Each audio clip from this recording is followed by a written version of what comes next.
তারকেশ্বরে award দিলাম যে আজকে বৃহত্তর প্রতিবন্ধী হয়তো আমরা রাস্তায় নামিনি, কিন্তু আমাদের এই দাবি কার্যকরী যদি সঠিকভাবে পূরণ না হয়, আমরা কথা দিয়ে যাচ্ছি এই তিলোত্তরা মোড়ে প্রায় 1000 প্রতিবন্ধীর দল এই বিচরণে শুয়ে বসে আমাদের দাবি আদায় করব, এই প্রতিশ্রুতি সংগঠন রাখছে, কথা দিয়ে রাখছে, দিয়ে আমাদের কর্মসূচি শেষ করছি।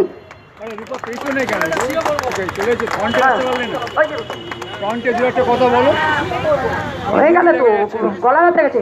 আমাদের সংগ্রাম, আমাদের সংগ্রাম। অন্যান্য রাজ্যে 5,000 টাকা ভাতা বৃদ্ধি হলো, পশ্চিমবাংলায় হলো না।